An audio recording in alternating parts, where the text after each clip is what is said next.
नमस्कार, आप देख रहे हैं 4 पीएम और मैं हूं आपके साथ निधि तिवारी। बिहार में दूसरे चरण के प्रचार का शोर अब थम चुका है। कल 11 तारीख को दूसरे और आखिरी चरण का मतदान है। इसके बाद शाम से एग्जिट पोल्स आने शुरू हो जाएंगे। हर पार्टी अपने अपने दावे करना शुरू कर देगी कि भाई कौन कहां से कैसे जीत रहा है।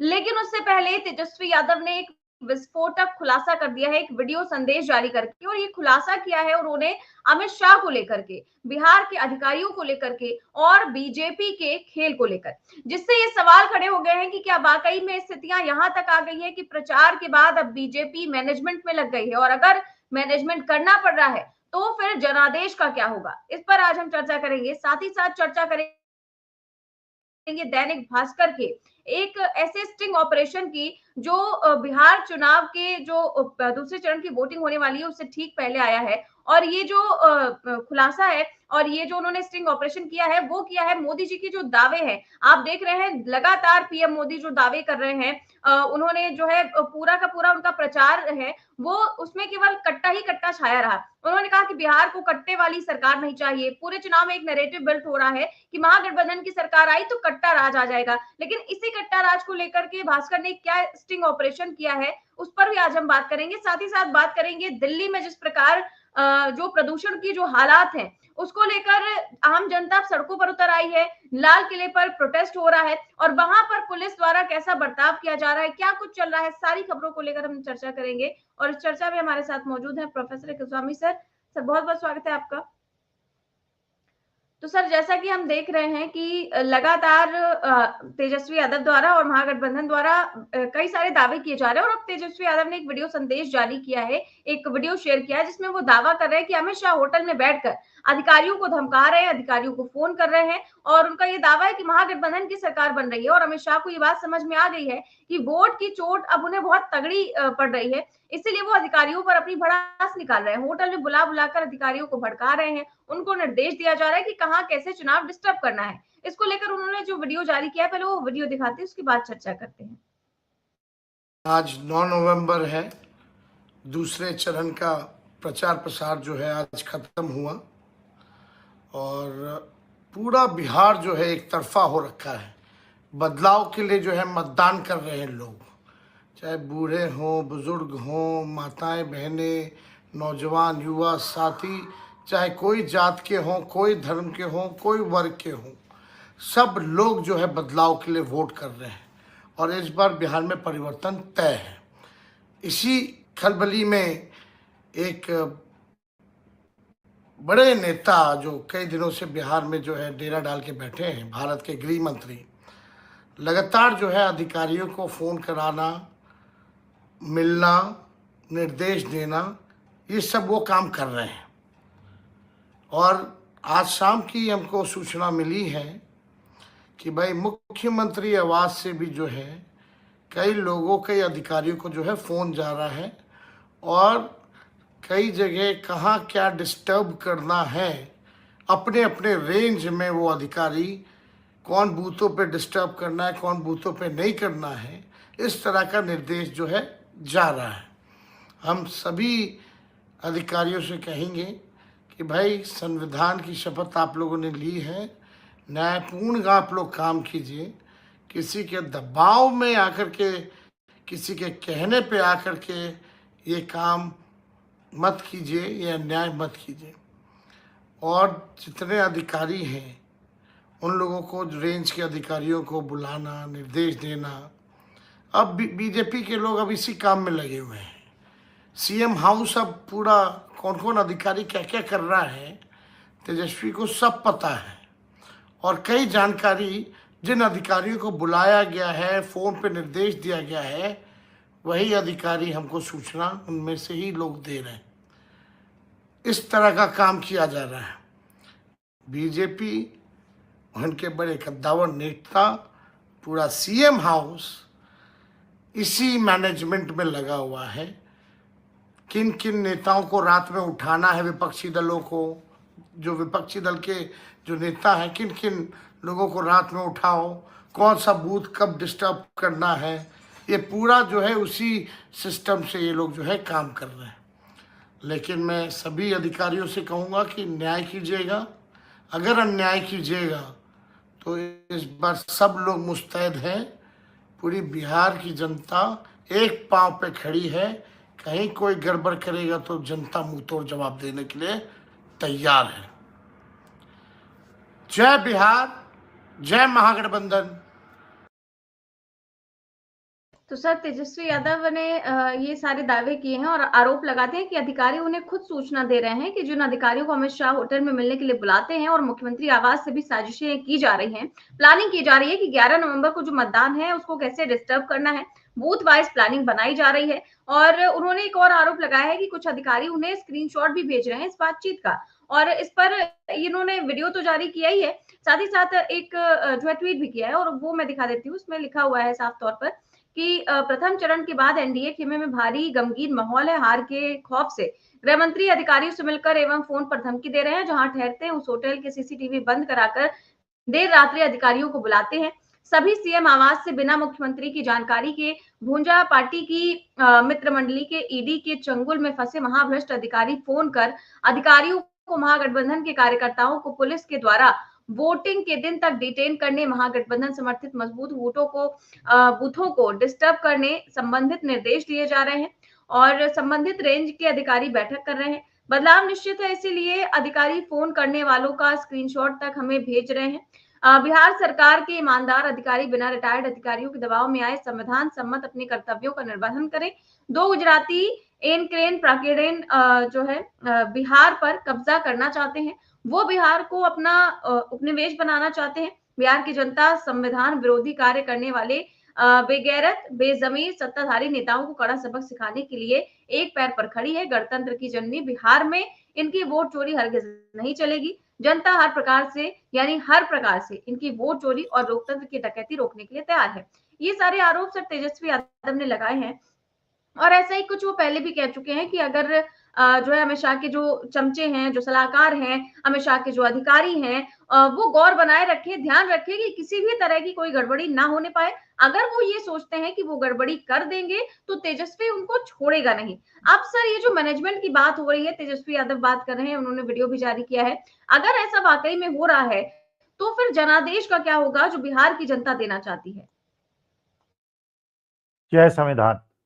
देखिए, जनादेश ईवीएम के माध्यम से, चुनावी प्रक्रिया के माध्यम से कितना संभव है ये तो हम लोग सब जानते हैं। अब उसके बाद जनता के हाथ में है कि वो लोकतंत्र को बचाने के लिए, संविधान को बचाने के लिए क्या करती है। देखिए, ये बात आपको शायद पता चल गई होगी, जो ये राय विधानसभा के बारे में कहा जा रहा था कि ब्राजीलियन मॉडल का वोट बना, 22 वोट बने और उसमें ब्राजीलियन मॉडल के फोटो थे, और उसमें बाद में ऐसी महिलाओं ने वोट डाला जो नाम उनका ठीक था, पति उनके नाम ठीक था, उम्र उनकी ठीक थी, लेकिन फोटो गलत थी। पहली बात तो ये कानूनी रूप से सम्मत नहीं है कि प्रिसाइडिंग ऑफिसर किसी ऐसी लेडी को या पुरुष को अलाउ करे वोट देने के लिए जिसकी फोटो वोटर लिस्ट में ना हो। लेकिन चलिए, कहा गया, एक गोदी मीडिया में मैं था, वो एंकर महोदया ने कहा कि नहीं, वो प्रोटेस्ट किया और उनको वोट देने का अधिकार मिल गया। आज कुछ पत्रकार गए उस महिला के घर में जिसकी बेटी को कहा गया कि उसने ब्राजीलियन मॉडल की फोटो लगी हुई वोटर लिस्ट में वोट डाला। मां ने बताया कि मेरी बेटी की शादी तो भिवानी में हो गई 2002 में, और उसका वोटर लिस्ट में नाम है भिवानी में, वो यहां वोट डालने में नहीं आती है और उसका वोट पड़ा है। अब सोचिए निधि, सोचिए, मां कह रही है कि मेरी बेटी की शादी 2002 में हो गई, भिवानी में वोटर लिस्ट है उसकी और वहां वोट डालती है वो। बेटी वोट डालने आई नहीं, इसका मैंने वोट डाला गया। इसका मैंने राहुल गांधी जो कह रहे हैं फर्जी नाम, फर्जी एड्रेसेस, जीरो एड्रेसेस डाल के लोगों को ट्रेनों में भर भर के, अब तो ये खबर आ रही है निधि, गुजरात से ट्रकें और बसें भर भर के लोग लाए जा रहे हैं, और जो ये एसआईआर के माध्यम से फर्जी नाम डाले गए हैं उसमें गुजराती आके वोट डालेंगे। अच्छा, वोट डालेंगे कि नहीं डालेंगे, लेकिन उसके बाद चुनाव अधिकारी, केंद्रीय चुनाव आयोग जब स्ट्रांग रूम के अंदर आ जाएगा तो वहां सीसीटीवी को बंद करा देंगे, गाड़ी आएगी, गाड़ी जाएगी, और उसके अंदर वो ईवीएम रिप्लेस कर दिए जाएंगे जिसमें ऐसे लोग वोट डाल देंगे जो गुजरात से आए, और जिसमें असली वोट पड़े तो उसमें जो वहां पे पोलिंग एजेंट्स हैं वो क्या कर लेंगे जब वो ईवीएम ही रिप्लेस हो जाएगी। तो देखिए बिहार के अंदर जो हो रहा है, अब जैसे कपिल सिब्बल ने रहस्योद्घाटन किया कि वहां पे जो लोग ट्रेन में भेजे जा रहे हैं वो बिहार वासी दिख नहीं रहे, उनकी भाषा बिहारी नहीं है, वो दूसरे प्रदेश के लोग हैं, वो हरियाणा के लोग हैं, वो राजस्थान के लोग हैं। तो इसका मतलब राजस्थान और वहां के लोगों को ऐसे नामों में वोट डलवाने का प्रपंच हो रहा है। फिर कपिल सिब्बल ने यह भी कहा कि वो किस होटल में रुके, कहां रुके, किस स्टेशन से चढ़े, किस स्टेशन में उतरे। तो इसका मतलब यह है कि लेकिन एक पॉजिटिव साइन भी है। पॉजिटिव साइन यह है, आपने देखा होगा जितने भी वीडियो आपने देखे जिन्होंने कहा कि हमारा नाम काट दिया गया है, जरा गौर फरमाइएगा, अभी तक आपको शायद कोई ऐसा वीडियो नहीं मिला होगा जिसपे कोई मुसलमान हो। कारण मुसलमानों को पता था कि उनके खिलाफ एक षड्यंत्र चल रहा है और नाम काट के उनको घुसपैठिया बता के उन्हें बदनामी किया जाएगा, उन्हें जेल में भी डाला जाएगा, हो सकता है देश से भी बाहर निकाल दिया जाए। तो वो लोग बड़े ज्यादा सतर्क थे। 18% मुसलमान सतर्क थे। उन्होंने एसआईआर में अपना नाम डलवाया, बाद में डलवाया, 2-2, 3-3 बार डलवाए। और जो मुसलमान लोग बाहर जाके नौकरी करते हैं, श्रमिक, उन्होंने इस बार कसम खाई कि हमें चाहे कितना भी पैसा खर्च करना पड़े, हम वापस जाएंगे और वोट डालेंगे, क्योंकि अगर हमने वोट नहीं डाला तो हमें घुसपैठिया बता के देश से बाहर कर देंगे। तो इसका मतलब जो लोग आज शिकायत कर रहे थे, काफी लोग हैं, हजारों की लाखों की संख्या में हैं, जिनको वोट डालने का अधिकार नहीं मिला। वो कौन लोग मिले? वो मुसलमान नहीं मिले, वो दलित, अति दलित और अति पिछड़े मिले। इसका माने जो सारा का सारा अटैक ये लोग मुसलमानों में करना चाहते थे वो हो गया अति दलित और अति पिछड़ों के अंदर।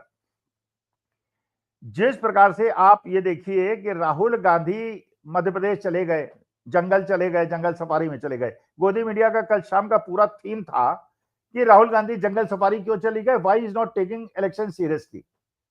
और आपको पता है भाई वो जंगल तो इसलिए गए, मैं एक गोदी मीडिया में था तो मैंने कहा भी ये बात, मैंने कहा भाई जंगल सफारी तो इसलिए गए कि बिहार के अंदर उनको बीजेपी सपोर्टर्स नहीं मिल रहे थे। उन्होंने कहा जानवरों की शेप में कहीं जंगल सफारी के अंदर बीजेपी सपोर्टर्स उनको मिल जाए, वो किसी रूप में भर के कहीं जंगल के अंदर छुपे हुए हों। आप अगर ये रिकॉर्ड निकालें कि इस बार के इलेक्शन में किसने कितनी मीटिंग की है, सीरियसनेस की बात बता रहा हूं, तेजस्वी यादव ने एक एक दिन में 18 मीटिंग की है। सबसे ज्यादा मीटिंग अगर किसी ने की है तो तेजस्वी यादव ने की। उसके बाद मीटिंग नीतीश कुमार ने की है। मोदी जी ने, जबकि 9 तारीख को कन्वेंसिंग बंद हो जानी थी, 8 तारीख की सुबह को एक रोड शो किया है, एक केवल उन्होंने मीटिंग की है और उसके बाद वो गायब हो गए, काशी चले गए।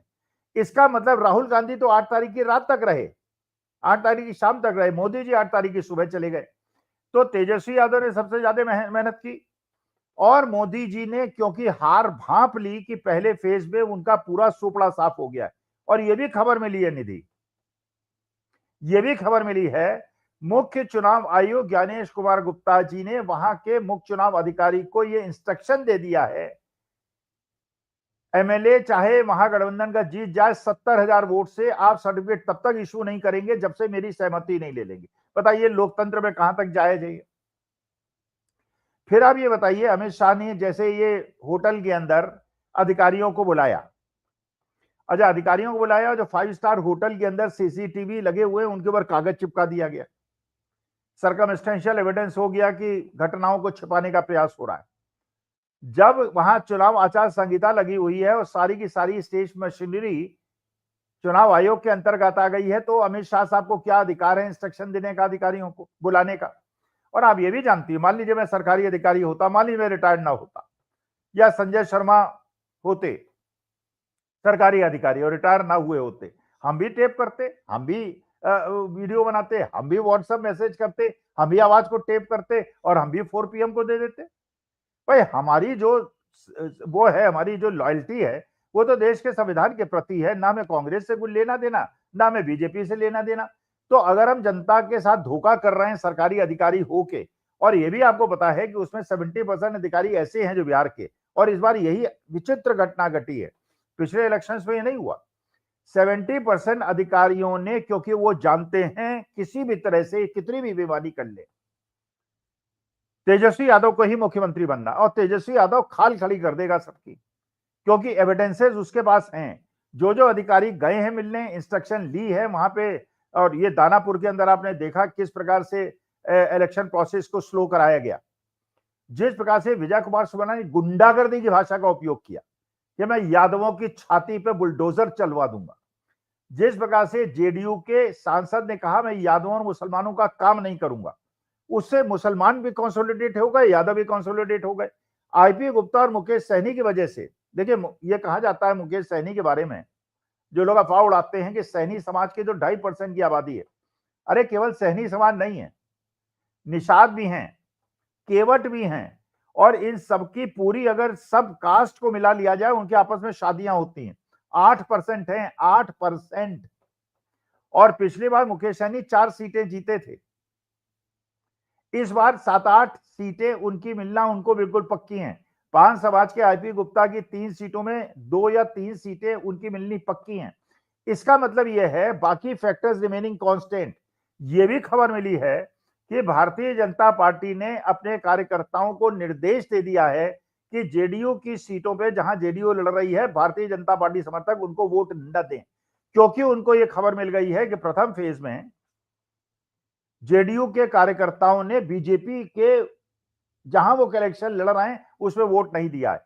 आपस में इतनी ज्यादा भिड़ंत है। और दूसरी तरफ तेजस्वी यादव ने जिस प्रकार से कमान संभाली है, जैसे भगवान कृष्ण ने महाभारत के अंदर अर्जुन को रास्ता दिखाया था और खुद फ्रंट में आके लीड किया था, मुझे तो खुशी है। जो लोग यादवों के खिलाफ दुष्प्रचार करते हैं, मुसलमानों के खिलाफ दुष्प्रचार करते हैं, मुझे तो ऐसा लगता है, मुझे लग रहा है कि मेरे भगवान कृष्ण की यदुवंश के वंशज आज के तारीख में सनातन धर्म को बचाने के लिए और देश को बचाने के लिए और एकता को स्थापित करने के लिए आगे बढ़ रहे हैं। तो मैं तो तेजस्वी यादव को बधाई दे रहा हूं। भगवान करे अगर बेईमानी बहुत ज्यादा चुनाव केचुआ न कर पाए तो 14 तारीख को तेजस्वी यादव वहां के मुख्यमंत्री की शपथ ले। मुकेश सहनी जो उस केवट समाज से आते हैं, जिन्होंने भगवान श्री राम को गंगा पार कराई थी, तो यहां तो पूरे सनातन धर्म का महागठबंधन के अंदर पूरा प्रकटीकरण है। और दूसरी तरफ वो अनंत सिंह टाइप के लोग हैं। अच्छा, एक चीज निधि और कर दी है, ये जो आरएसएस प्रमुख हैं, इन्होंने भागवत जी ने बीजेपी की और वाट लगा दी है। उन्होंने कल एक स्टेटमेंट दे दिया कि 142 करोड़ लोग जो हिंदुस्तान के अंदर रहते हैं वो सब हिंदू हैं, अहिंदू कोई नहीं है। अरे महाराज, अगर सब हिंदू हैं तो आरएसएस के अंदर 100 साल के अंदर आपने चित्पावन ब्राह्मणी को आरएसएस प्रमुख क्यों बनाया? अगर सब बराबर है तो दलित को क्यों नहीं बनाया, ओबीसी को क्यों नहीं बनाया, मुसलमान को क्यों नहीं बनाया, सिख को क्यों नहीं बनाया, क्रिश्चियन को क्यों नहीं बनाया? चलिए, अभी भी आपके पास बेटी अभी बाप के घर में है, अब अगला जो आरएसएस प्रमुख बनाना है वो बना दीजिए किसी दलित समाज या सिख समाज के या जैन समाज के या बौद्ध समाज के आदमी को। नहीं, वो तो चित्पावन ब्राह्मणों के लिए केवल सुरक्षित है, वो और किसी को नहीं मिलेगा। और बाकी 142 करोड़ बराबर है। फिर अगर 142 करोड़ बराबर है और मुसलमान भी हिंदू हैं, तो एक टिकट तो दे देते मुसलमान हिंदुओं को। सारे के सारे तुमने 65% जो टिकट दिए हैं सवर्णों को दिए हैं, तो क्या सवर्णी केवल हिंदू हैं? अगर हम लोग सवर्ण, मैं तो इस मामले में निधि, तुमने शायद देखा होगा, एक लड़की है दीप्ति मिश्रा, काशी के रहने वाली है और जेएनयू का इलेक्शन जीती है प्रेसिडेंट का, बड़े दमदार तरीके से जीती है। और उसके भाषण सुनिए आप।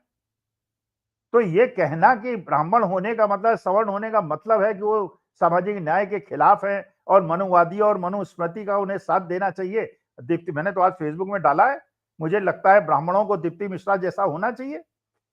एक बिल्कुल काशी के ब्राह्मण, जो एक ब्राह्मणों का आधिपत्य होता था, उस समाज से निकली हुई लड़की आज बाबा साहब भीमराव अंबेडकर की बात कर रही है, आज सामाजिक न्याय की बात कर रही है, आज जाति प्रथा को खत्म करने की बात कर रही है, ऊंच नीच को खत्म करने की बात कर रही है।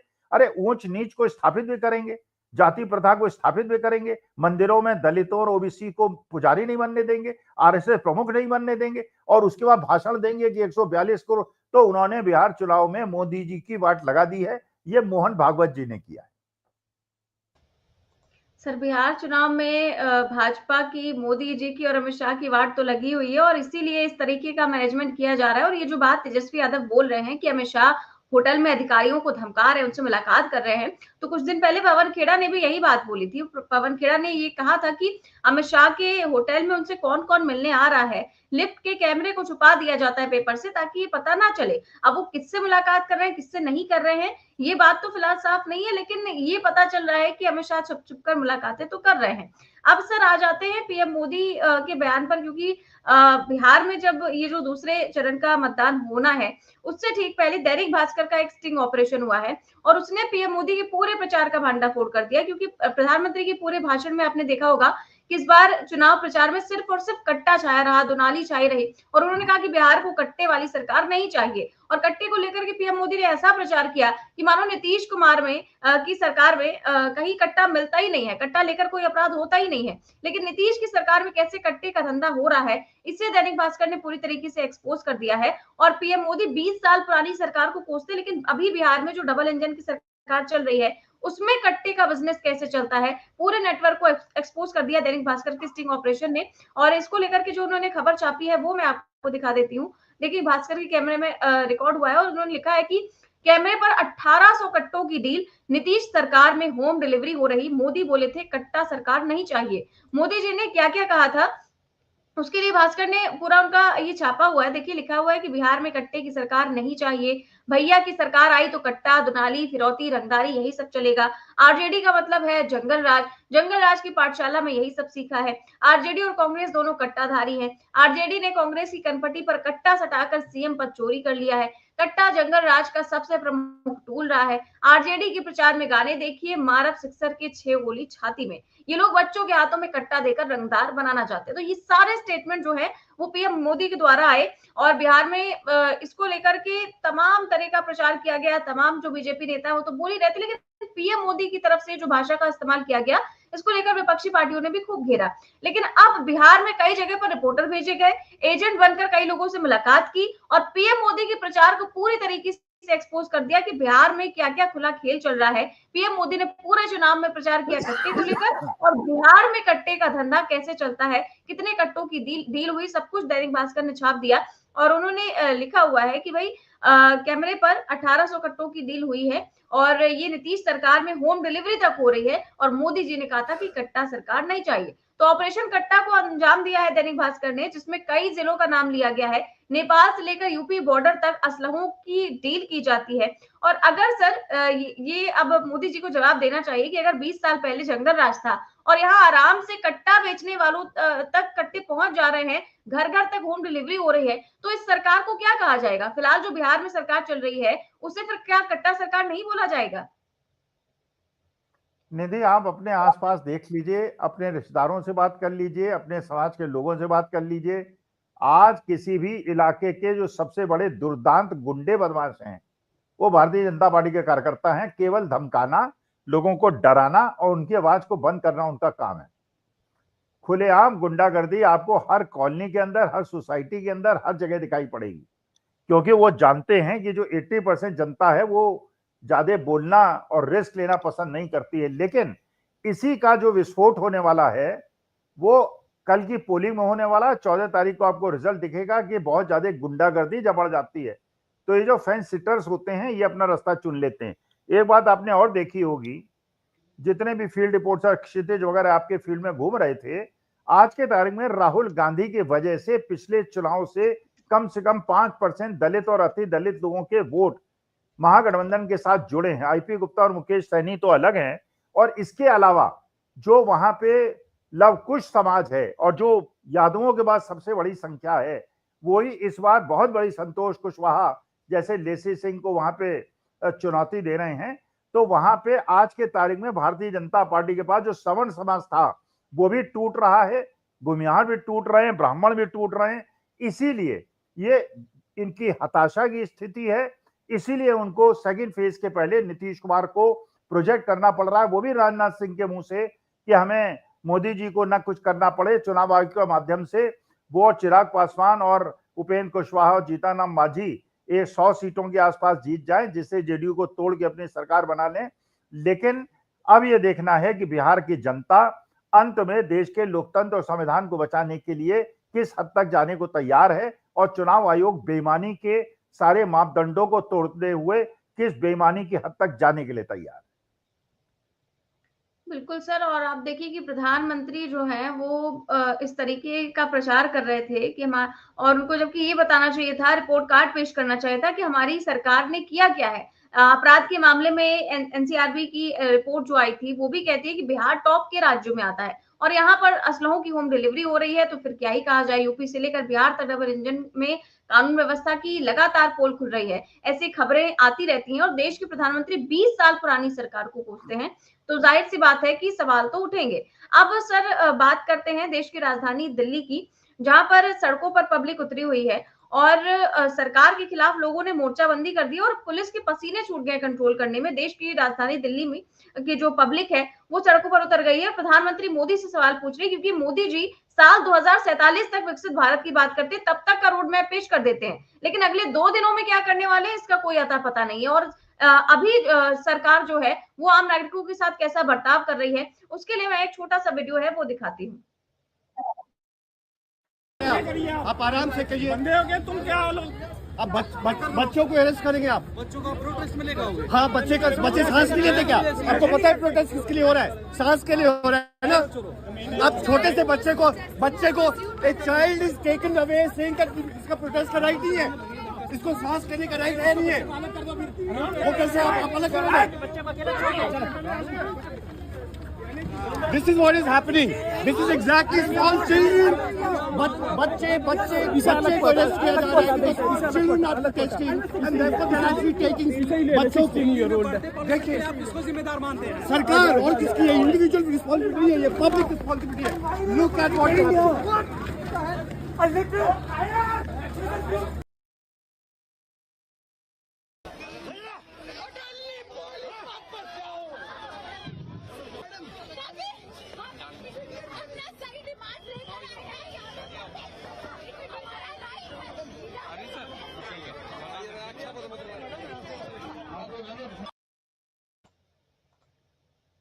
तो सर दिल्ली में प्रदूषण एक बहुत ही भीषण समस्या बन चुका है, पहले भी था, लेकिन दिल्ली में चुनाव के वक्त बीजेपी ने तो वादा किया था, पर बीजेपी ने चुनाव जीता और वो वादा भी हवा हो गया, लेकिन दिल्ली की जो हवा है वो साफ नहीं हो पाई। और इसी को लेकर के सारे समय प्रदूषण के सारे जो रिकॉर्ड है वो इस समय टूट गए हैं। हालत ये हो गई है कि दिल्ली का आम नागरिक, चाहे पुरुष हो, महिलाएं हो, बुजुर्ग हो, यहाँ तक कि बच्चे भी सड़कों पर उतरे हैं। और दिल्ली के इंडिया गेट पर उन्होंने प्रदर्शन किया, लेकिन सांस लेने जैसी बेसिक नीड के लिए भी जब लोग प्रदर्शन करने आए तो पुलिस उनके साथ ऐसा सलूक कर रही है कि वहां पर बिल्कुल ही हंगामा मचा हुआ है। महिलाएं और बुजुर्ग और बच्चे महिला और बुजुर्ग को तो छोड़िए, बच्चों को भी पुलिस ने नहीं छोड़ा है और बच्चों को भी वहां पर डिटेन किया जा रहा है। तो यहाँ पर आप देख रहे हैं कि डॉक्टर साहब कह चुके हैं कि अगर आपको फेफड़ों की बीमारी है, अस्थमा की बीमारी है या फिर बुजुर्ग है तो जितनी जल्दी हो सके दिल्ली छोड़कर चले जाएं। जो कैंसर के पेशेंट्स हैं उनको घर से निकलने के लिए मना कर दिया गया है। तो ऐसी कई सारी स्टडीज भी हैं जिसमें ये पता चल रहा है कि अगर आप दिल्ली एनसीआर में रह रहे हैं तो आप डेली 11 सिगरेट पी रहे हैं।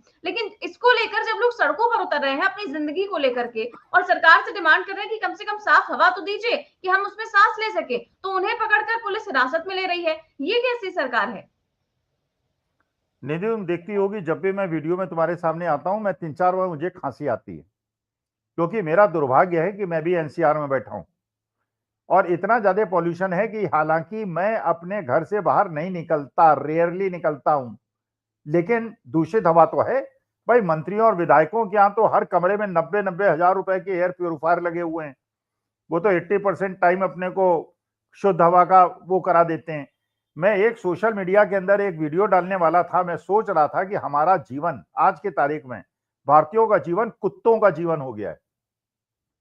जैसे जब भी वोट चोरी की बात आती है, माननीय सुप्रीम कोर्ट हमारे भारतवर्ष का, जिसे मैं सम्मान करता हूं, डर के मारे सम्मान करता हूं, वो कुत्तों पे कोई ना कोई ऐसा निर्णय ले लेती है जो मानवता के और भगवान कृष्ण के सनातन धर्म के विरुद्ध है। निर्णय ले लिया कि साहब उनको सड़कों से उठा लिया जाए और शेल्टर होम में भेज दिया जाए। शेल्टर होम की क्या हालत है मैं देख चुका हूं, और किस प्रकार से वहां जानवरों को मारा जाता है ये भी मैं देख चुका हूं। अब आप ये बताइए, वर्ल्ड के टॉप 10 पॉल्यूटेड सिटीज में 10 के 10 भारतवर्ष के अंदर, और ये हमारा आधुनिक भारत बन रहा है, ये हमारा श्रेष्ठ भारत बन रहा है। अरे जहां पे सांस के लिए तड़प जाएं, एक एनसीआर का रहने वाला या 300 किलोमीटर की रेंज में रहने वाला, तुम्हारा लखनऊ चलो 300 किलोमीटर की रेंज में नहीं आता है, 300 किलोमीटर रेंज वाला आदमी दिन में 15 सिगरेट, बिना सिगरेट को छुए हुए 15 सिगरेट पी लेता है। हम लोगों के फेफड़ों का, हमारे बच्चों के फेफड़ों का अगर एक्सरे कराया जाए, सारे फेफड़े काले पड़े हुए हैं। ये तो मॉडर्न सिटी हमको दे रहे हैं। ये तो, और जिस प्रकार कुत्तों को उठा उठा फेंक रहे हैं, वैसे हमारे बच्चों को उठा उठा के फेंक रहे हैं। अरे वो प्रोटेस्ट कर रहे हैं, जो उनका राइट है। शुद्ध हवा जो है उनका राइट है, और इस प्रकार से इतना ज्यादा असंतुलन पैदा कर रहे हैं। आपको पता है विदेश में निर्णय लिया एक राजा ने कि साहब वो बिल्लियों को मार दिया जाए, ये अशुभ होती हैं। बिल्लियों को मार दिया, पूरे शहर के अंदर चूहे जो है फैल गए, और चूहों से इतना ज्यादा परेशान हो गया, उन्हें इंपोर्ट करने पड़ी बिल्लियां कि भैया चूहों को मारो, बचाओ। ये प्रकृति का संतुलन है, ये परमेश्वर ने सृष्टि ऐसी ही बनाई थी। आज के तारीख में कॉलोनीज के अंदर बंदरों का आतंक हो गया है। पहले बंदर पेड़ों के ऊपर रहते थे, कुत्ते नीचे रहते थे, एक दूसरे को न्यूट्रलाइज करते थे। अब कुत्ते हटा लिए गए, बंदर सड़कों पे घूम रहे हैं, लोगों को काट रहे हैं, लोगों को मार रहे हैं। अब बंदरों को हटाने के लिए कुछ और अपना ये छोड़ देंगे, बंदरों को हटा देंगे। तो ये प्रकृति के संतुलन से खेल रहे हैं। इतने मूर्ख सरकार आएगी।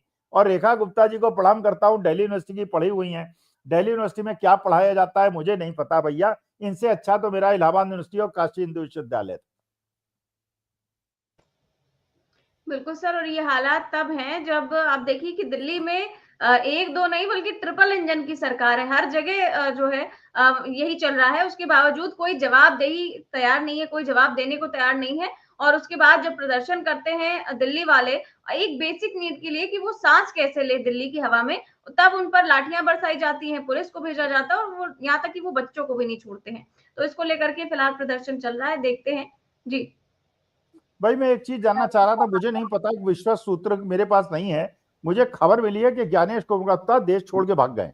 क्या तुम्हारे पास, क्योंकि तुम पत्रकार हो 4 PM जैसे फेमस चैनल के, तो तुम्हारे पास क्या ये पता है क्योंकि ज्ञानेश कुमार गुप्ता जी का जवाब नहीं आया जब राहुल गांधी ने सारे प्रूफ दिए हैं और बताया है कैसे ब्राजील मॉडल के 22 वोट बने, और ये भी प्रूव हो गया उसमें से उन औरतों ने वोट दिया है जो औरतें भी वास्तविक नहीं है।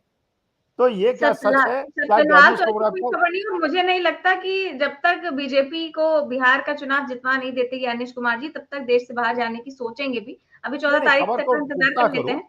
भाई। ये तो तुम्हारा हंच है, मेरा भी हंच है, हम सोच रहे हैं ऐसा नहीं हुआ होगा, लेकिन अगर खबर है तो पुष्टि करना तो पत्रकार का काम है ना। तो पुष्टि करो, भागे हैं कि नहीं भागे। बिल्कुल सर, हम पुष्टि करके आपको इसकी सूचना जरूर देंगे। बहुत बहुत शुक्रिया आपकी चर्चा के लिए आज। तो आप देख रहे थे आज की चर्चा, कैसी लगी आपको हमें कमेंट बॉक्स में अपनी राय जरूर दें। चैनल को सब्सक्राइब भी करें और ज्वाइन भी करें। नमस्कार।